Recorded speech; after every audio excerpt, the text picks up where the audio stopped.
Okie doke. Hello, everyone, and welcome to our Q&A about pretty much anything and everything trading and investing. So here, let's bring Michelle in. Michelle, hi. Howdy. How are you? Doing swell, doing swell. How's the day going for you so far? It's been crazy, Ah, but good. yeah, busy, We're busy. working Yeah, hard. we did. For those of you guys that don't know, we did just a little shindig with Aramir .com, and we were talking about some of our zero DTE options and things like that. And so it started to create a little bit of work for Michelle. So good times. Yep. It's a good work. Yep. All right. We have a couple questions. Which one did you want to start with?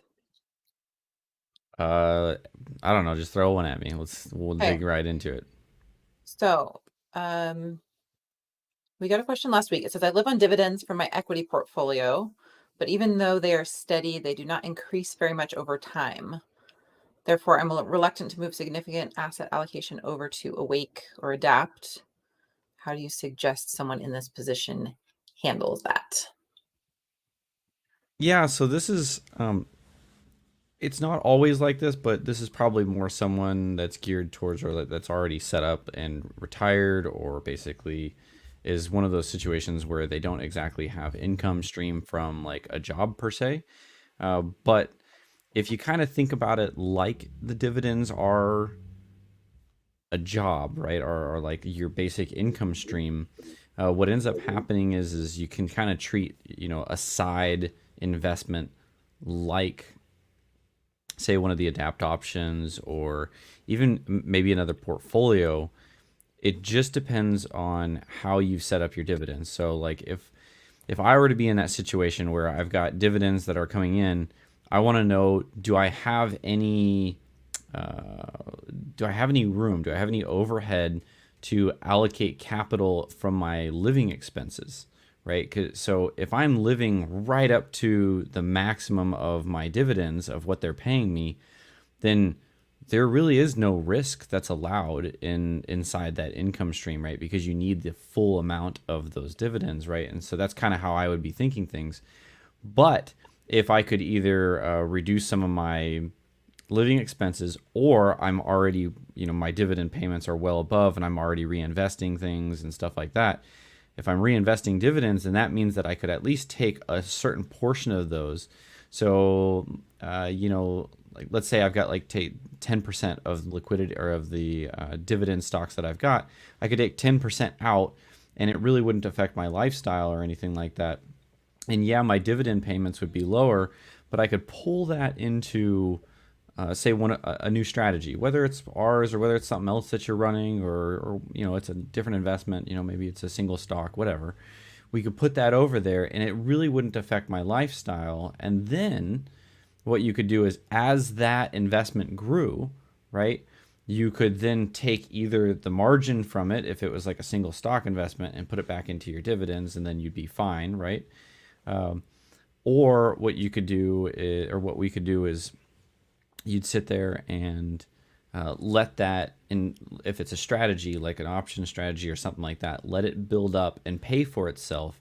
Then once it's paid for itself, take that back, chunk it back into your dividends, and then from there your income stream is back to where it was, and now you've got this little organic growth over here that can grow and be possibly eventually one of your alpha generators that could give you a lot more, that you could eventually start withdrawing from and putting into more dividends and growing your income that way. Because sometimes dividend growth or dividend type of income streams, sometimes it doesn't keep up with a really high inflationary time period like what we've got right now. So definitely always kind of keep that in mind, that those types of things can happen. I think that makes really good sense. Um, we got another question. In one of the videos that you have done, you've mentioned that retail traders have been conditioned to take low percent gains on trades. Can you talk a little bit Yeah. more about that? So clarifying the question there, it's basically, it's asking about the, because I think I made a comment about retail traders have been more conditioned to have high probability trades, right? That's basically what it comes down to. Yeah, I don't remember exactly what this is referencing. Um, but that, yeah, possibly. It also says, what's the motivation behind that conditioning? How does this happen? Um, but I think that's the Yeah, context so in which you were talking about it. Yeah. yeah, yeah, and I mean, sometimes when I say something off the cuff or anything like that, it can kind of, always come out misconstrued. But so yeah, let's clarify that. It's not like there's some sort of like devious plan in the background of like, let's condition these retail traders into like sucking in all of our trades that we don't want type of thing. That's not necessarily the case. It's just that when we go from retail trading to professional trading or like working at an institution or something like that, it's really that our incentives are aligned differently, right? So on the retail side of things, Michelle, you've been a retail trader. So what is your goal as a retail trader when you're first looking out? When you just started going out there and trying to find trades in the universe, right? Yeah. What were you looking for? Well, I was trying not to lose money. I mean, that was my first goal because to Yep. take this on and to do it responsibly, I'm not exactly in the YOLO buy a Lamborghini crowd, right? That's not my What? motivation. So to try to figure out a way to look into retirement, to be able to like responsibly build towards that, the first goal is to not lose money. So Right. certainly, yeah, if I'm making a little bit of money, I'm like, oh, I don't want to lose it. So yeah, I mean, that was definitely how I was thinking when I first started, without realizing all the Yeah. math and probabilities that are stacked against you if you think like that first. Right. Which, Almost. yeah, we'll kind of start digging into those things. But I mean, really, what happens is that what you're starting to like dive into is that there's a certain amount of pain associated with losing money, and there's something called what's called loss aversion, right? And so here, like, I'll share my screen because I'll just pull up a little like Wikipedia basically on this.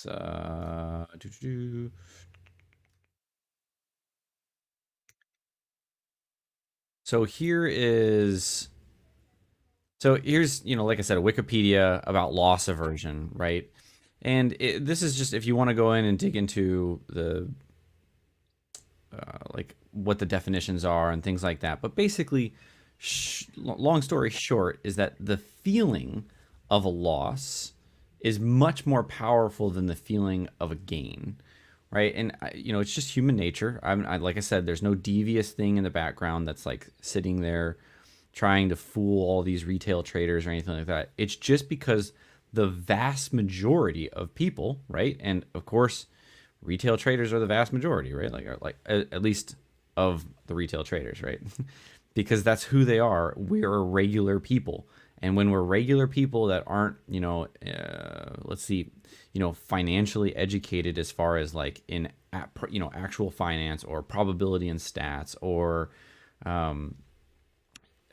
dealing with financial math, right? When we're not that way, we kind of revert to our instinctual behaviors, and our instinctual behaviors is to avoid loss, right?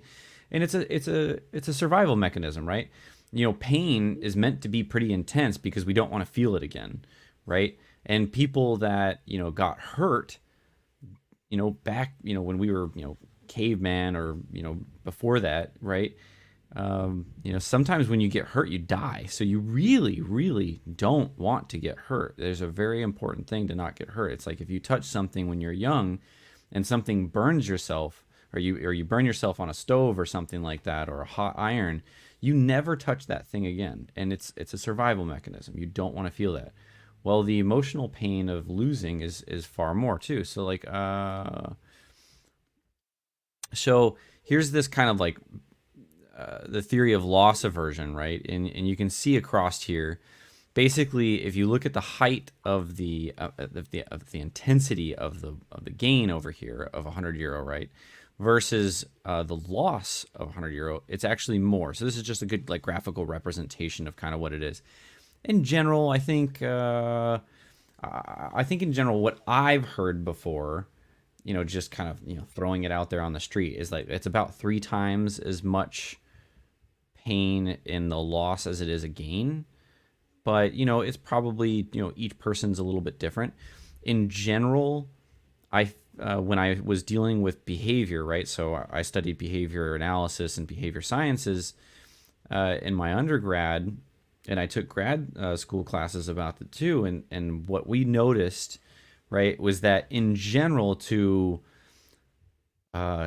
elicit a new behavior took, roughly speaking, about 2.5 to 3 times as much positive reinforcement as it took to remove an unwanted behavior through some sort of pain mechanism, right?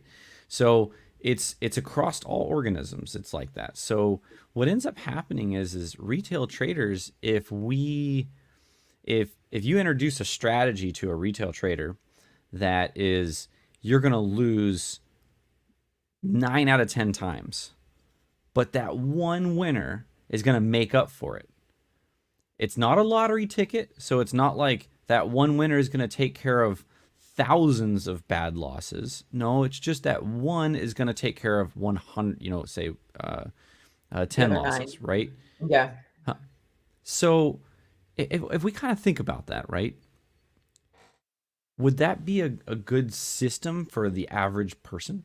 I mean, I'm sure. Were you looking for that, Michelle? Well, I think like mathematically speaking, if that was all guaranteed and a sure thing, then that's a good system, but it's not very fun. It's not a fun Right. Yeah. How would system you to have feel to run. going through that? Loss, Yeah, it's not loss, very fun. loss. Yeah.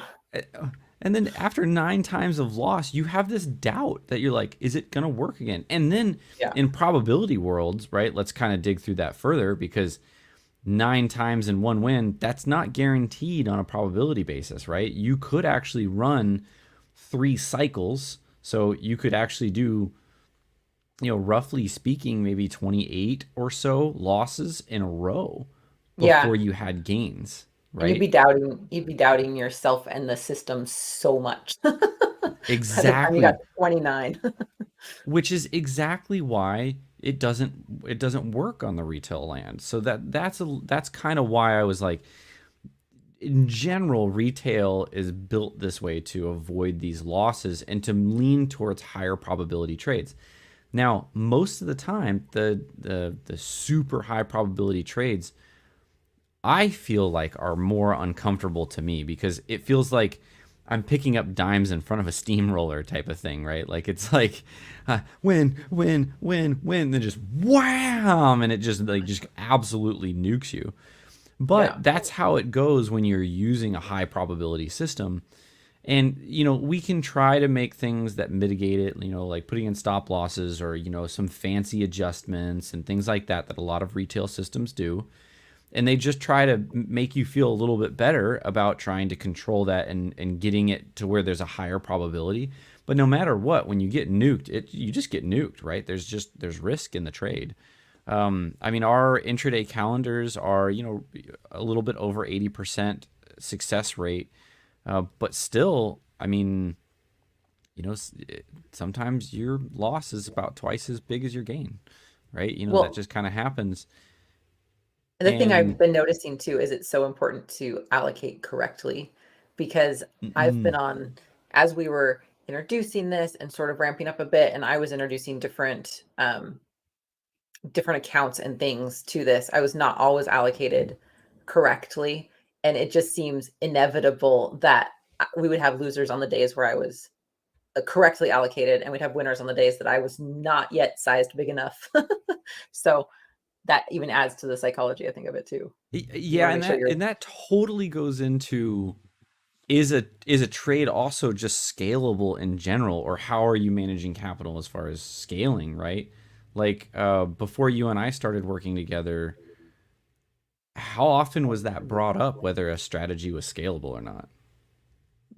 Yeah, I never came across it. I mean, it was the sort of thing. So my degree is in political science. So like I have no math, no science. I'm not sure what the science is in political science, but it ain't that kind. So Yeah. so I wasn't I knew in the back of my mind, like in theory, if you keep making money, then you want to keep rolling it into the same thing so that it can compound. Like I had that general like third grade working knowledge of like the concept. But as far as how to Mm-hmm. do that correctly, I had no idea. Definitely. Yeah, and honestly, I feel like everyone's that way. I mean, I was like that when I was a retail trader before I got picked up by a hedge fund. I mean, it's like it's the same exact thing that I thought about too. I thought as long as something made money, you could compound it, right? You know, you could scale it up, and you know, to my shock, right? Not everything can scale, right? There's a lot of there's a lot of programs out there, especially on the retail side of things, that are trades that look great, right? They're like, yes, look at this 80% win rate, and look, I'm making X amount of dollars per day. Normally, that's like the first sign that I'm like, whoa, wait a second here, because when something starts to scale on a dollar basis, right, and they're like, you can make $500 a day, or you can make $200 a day, or you can make $1,000 a day, you know, whatever number it is, right? That's normally something that is basing on like a flat amount of money being thrown at the market at once, right? So Mhm. let's say your trade is, you know, 2,000 or 10,000, right? But you trade with $10,000 a day, regardless, right? Well, when you take a loss, where do you come up with the extra money from, right? You know, if you started at 10,000 and you took a $2,000 loss, and tomorrow you got to go with another 10,000, like, well, where did the 2,000 come from, right? So Mhm. normally how they take care of that, you know, these systems, is they'll put cash in the back, right? And they'll say, well, you're only starting out with half of your margin, right? But then you got to watch out with, well, what's the returns like? Is it on that full margin, or is it on the full margin that you're ever going to use if you have to dip into that margin, right? Yeah. And you'll find out that there's a lot of weird things in there. And I know you know this, Michelle, but I'm just kind of like, I'm preaching to the choir a little bit. But it's interesting how it all works. There's another element that we talking about as far as risk reward versus high win loss ratios, as far as probability goes. And I just kind of pull up this picture really quick because I thought it was a really great little picture. But basically, down here in this left corner, right, you've got basically a losing strategy where you've got a low risk reward and you've got a low win ratio, right? Like it's just like you're not going to make any money, right? Um, a lot of retail traders push over into this lower right quadrant, right, where it's a lot of high probability, right? That's the same with our intraday calendars, right? It's high Mhm. probability, Yep. but the win loss ratio isn't necessarily geared towards the wins, right? And then there's also some trades that push over here into, well, they're not always successful, but when you are successful, they're very lucrative. And the reason why a lot of retail traders don't push into that is because it's uncomfortable. And then what I Yeah. mean by uncomfortable is, yeah, it's not losing that's the problem. I mean, yes, that is uncomfortable, but it's actually uncomfortable to hold on to the gain, surprisingly. And Mhm. and that's something I don't think a lot of people think about, right? Like when you've taken 3 losses and you're finally up money, you're like, I want to take it. I want to take it. But it's so important for you to actually go beyond that level, right? And push that trade to where it needs to make up for all those losers and some to actually get the gain in the strategy, right? Yeah. And so that's where a lot of retail traders just get chopped around forever and they just stick in these issues. And so what one most of the time what happens is you start off in quadrant 3 down here, or whatever we want to call it, right? The lower right quadrant. And everything's all fine and dandy, and then whack, you get nailed by this huge loss. And then let's say you get a couple wins, and then whack, and now you're in this pretty nasty drawdown, right? And from there, they go, well, I need something that makes bigger money, right? Higher risk reward. So then they move over to these good traders, or what they do is they scale down, right? And then Mhm. now they're never able to make it back up, and they stay in this like loser category because basically your wins will never be able to offset your losses. So they kind of move into two different ones, and then the high pressure on that, then they don't get that. And so it's this constant perpetual motion. And on the institutional side of things, when we're managing other people's money, right? We are incentivized not necessarily, I mean, yes and no, but not necessarily for a singular trade to work. We're actually incentivized to just follow our system or our prospectus or whatever we actually gave to the clients to say this is what we are going to do, right? Mm-hmm. Because if we don't do that, we get fired or sued or so the incentive is just very different from the retail side of things versus the professional side of things. And so going from the professional side of things to dealing with retail traders in our business, right? It's very clear what happens there. And everyone says they want to make money. And trust me, they do.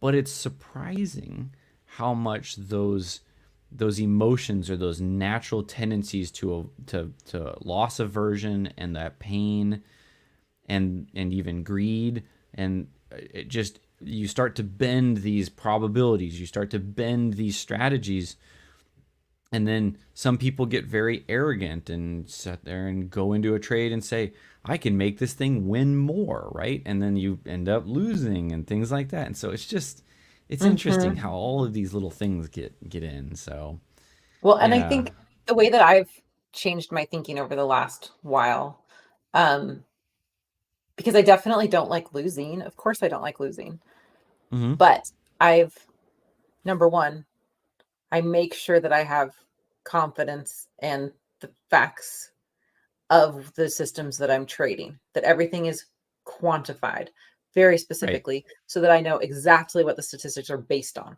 first of all. Because if you are Right. just guessing, then how in the world can you have any confidence in your system? Like that's kind of the bad spiral, right? If you're Right. guessing and then you're like, well, should I stick to this? How could I possibly know? It's just Right. guessing. So, first of all, I make sure that the systems that I use uh, I understand well, and then it's all based on exact statistics that are followable and understandable. And then, secondly, I just go, okay, I don't care if I'm winning, I don't care if I'm losing, because we know the probability is whatever, 78%. So, like, who cares which of those days today, Tuesday is, or whatever? That's Right. not relevant at all. But did I execute it properly? Did I follow the statistics properly? And then that's where I can check off my type A, yes, I did my job today box, right? Yep. Is did I do it correctly? Because that part I can control, or at least, relatively, I have more control over that part. And that's changed my thinking from like, did I win today? Did I lose today? That's Right. not relevant because it's based on statistics. It's Did I do it properly? And then I feel like, yeah. okay, I did my job. I showed up, Well, did it and properly. you bring up a good I'm point done. there too, because it's like, well, if that's the case, then how do you know if a system is dead? Right? How do you know if the edge is gone? How do you, because I think that's always the fear that everyone has, is like this loss is going to turn into absolute death, right? Yeah. And we've talked about this before, but you can run Monte Carlo simulations. If you start exceeding certain Monte Carlos, right? A couple standard divs inside of a Monte Carlo is normally a pretty good warning sign that, hey, there's something wrong. There's something that you initially started out to make or build is not translating properly, right? And that happens sometimes, and then you've got to pivot and you got to sit there and you go, okay, what was it that wasn't quite connecting well in this system? Was it that the edge is gone? A lot of the time the edge is not gone. It's sometimes just the implementation of it or just the execution of it or something like that. But then there are times that it's like, hey, the edge is gone. But the only way for you to know that the edge is actually gone is for you to be able to measure that edge. And when you're measuring an edge, right? You've got to know like what fundamentally drives that trade, right? So like our adapt advance, right? We have Oh, I mean, our metric covers what, 100 and there's 100 and something variables inside that metric. And so we basically know, hey, look, I know what's, this exact point right here that normally bends us to this type of of a trade is starting to uncorrelate, or it's starting to break down, and we measure those types of things, right? We know what fundamentally drives those trades. And so I think that that's important. But on a retail side of things, right, when you're not a professional trader and you don't know all of those back things, you're kind of set in a situation where you either have to trust the people that you're trading their system from, right, and know that they're professional and they do these things. And by the way, if they're not talking about these things, that's probably your first red flag, right? But as long as they're talking about these and they're measuring those things and things like that, then it's fine. There's a lot of trading systems out there that look really nice because they've been working really well recently, but they might not work that great in the future. And that's why, clearly in our name, right? Environmental trading edge. Know the environment you're on. And in the options world, I think in general, across even the retail trading side of things, once you get a little bit more in depth into it, I think everyone talks about volatility. But there's a lot more than just volatility that goes into the Black-Scholes equation, and how options are priced, where options are priced, valued accordingly. And once you start digging into that kind of stuff, that's when things really start to open up. And like I said, over 100 variables in our metrics, so it's an interesting thing that when you start going down that road to make sure that your fundamental edges are running well. Absolutely. Is there anything So else that you any wanted to go over today? um I mean, as far as on me, let's see. I mean, we're talking about the zero DTE stuff. That's something that's being ran. We've had some strong times in it. Oh, something like our daily adapts, right? So we put on a daily adapt trade, and we get this question all the time because someone will join up in the service and they'll go, "Hey, there's not a trade today," and right, and we've got a trial service, so you can come in and try out the service for a week, and then you can take off, or you can hang around and trade some more, whether you like it or not, right? And that's just kind of an open door policy. But what ends up happening is that there are times, such as like right now at this very moment. Now tomorrow might not be, but as far as today is concerned, like there's no trade to put on today, and we normally put on a trade every day. And there are these time cycles that are like that. Something to note is that we had this same environment where there wasn't a lot of hedge, and so we didn't have any trades on. I believe it was in like late January or something like that. And after that time period, we opened up with like a 35% month, right? Yeah, So exactly. I think it was just about a it's, month ago. Yeah, yeah, exactly right. know when your edge is active, and when it's not, don't mess around. Because, I mean, otherwise you're taking unnecessarily losses, or you're doing a bunch of trades that are really not going to net you out to anything if you're just putting on a trade to just want to put on a trade. But yet again, you got to measure your edge. So I wanted to just kind of cover that base, that there are times where no position is a very good position to have. Yep, exactly. We were through this very recently, and February ended up being fantastic just Yeah. after it. So, Yep. yep, exactly. I think that's all we've got over here. Sweet. Yeah. Awesome, guys. Well, we'll see you next week. And we're here every Wednesday. And then if you have anything or want to reach out to us, you can always go to an email, info@etradingedge.com, or you can go check us out at environmental or etradingedge.com, or you can also go to adaptoptions.com as well. All right. Thanks, guys. See y'all later.